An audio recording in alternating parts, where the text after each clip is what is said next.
Today I'm going to be breaking down these two trades I took on Friday. I'm going to be breaking down the loss and the win and show you guys how I approach it mentally to not get phased after that loss and be able to execute the next trade and still be able to capitalize on high volume moves. We're going to be breaking down the technicals, the psychology, and everything in between. I hope you guys enjoy. Please like and subscribe. Okay, so these are the two trades we took yesterday. We can see the first one was a loss. We took it on the breakout over here and unfortunately we didn't continue.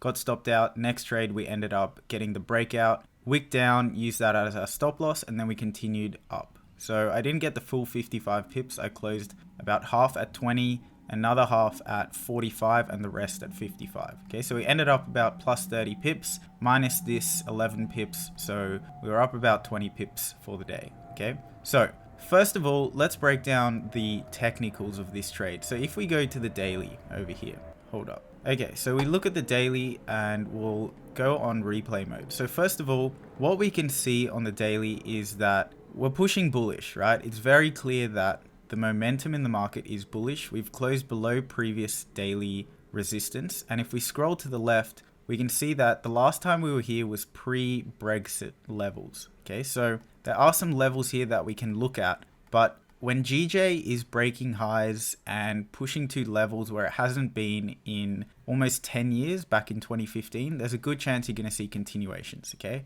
That's what we were trying to catch, sort of these continuations above previous highs.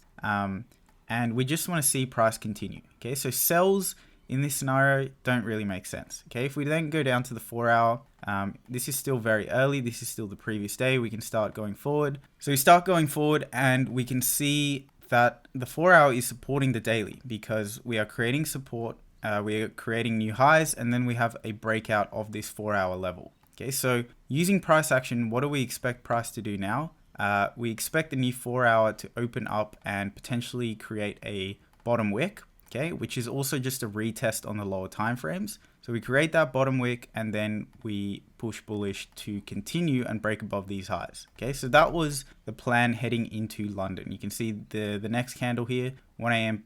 is the London open candle. Okay, then go down to the 1 hour and we can start seeing a very similar picture. We can fast forward a little bit and we can start seeing that this 1 hour created a bottom wick and is breaking the previous highs. Okay, so if we go to the 15 minute, we can then see that we had this breakout over here. And although this wasn't a strong breakout close, the reason I took this trade was because yesterday, if we look at the markets, anytime we broke structure, we continued. Okay, and that is because we had speeches. So break of high, what do? We continue. Okay, break of high, what do? We continue. Break of high, what do? We continue.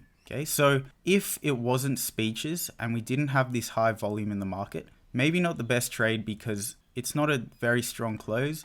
You've already had quite a big push in Asia, but I betted on the fact that we're seeing high volume in the market. And if we look at the news as well, all day we had Bank of Japan speeches and we had the policy rate, which came out and they kept it the same. Okay, so the Bank of Japan came out and said they're keeping their monetary policy the exact same because they're not happy with inflation, which everyone starts to see as a negative for the economy because obviously monetary policy is expansive, but the market is not sort of responding to that. So there could be some underlying problems with the Japanese economy, hence the yen is going to be weak. Okay, so this was the basis of the trade. We entered on the break of the high, stop loss below previous low, and unfortunately we got stopped out. Okay, so at this stage, it's shitty, right? You get stopped out. Every time you've broken highs, you just continued, except for the trade you've entered. Okay, you can either sort of start blaming the market, start getting really upset, or you can forget about it, go to the next trade, and realize that this trade made a lot of sense. Okay, it made a lot of sense. There's a good chance you're going to continue, and you can at least manage risk if this continues. Okay, so I waited patiently, and right about here is when the last speech came out. Okay, so the last speech came out, which is this one right here. And during this speech, Uday, the governor of the Japanese bank, said that he doesn't know when he's going to raise rates next. And he basically just started saying bad things about the economy. Okay, so saying inflation is not responding to monetary policy and he doesn't know when monetary policy is going to start being raised again, and sort of the yen is crashing, and he just started saying really sort of slow things about the Japanese economy. Okay, so once that started coming out, we then saw this big push in volume. Okay, and this is because of the speeches. Okay, so we have this big push in volume. We can see we grabbed liquidity really nicely. If we imagine about the 4 hour that we broke out of previously is obviously going to have this big bottom wick and then a flip to continue bullish. Okay, so what I was thinking here is we had a breakout. The speeches came out negative. We're seeing a nice push in volume. The only problem here is our stop loss is about 35 pips, right? So we can't put our stop just somewhere in the middle here. It doesn't really make sense. Also, if we look at the 5 minute, we don't have any structure to use to put our stop loss below unless we go 36 pips. Okay, so what I did was I waited to see if we can create a bottom wick on this 15-minute open, to create a bottom wick to sort of show that we're going to continue and re-break these highs. Okay, and that's exactly what happened. We created the bottom wick and then we flipped. I entered on the break of the high and it continued really nicely. Okay, so yeah, that was essentially the trade. We closed 50% at about 20 pips. It pushed up in about 1 minute and we closed 50%. Then we started trailing. So as soon as this opened, it filled the wick. We trailed our stop loss to here. Then it opened up again and we sort of closed up around here.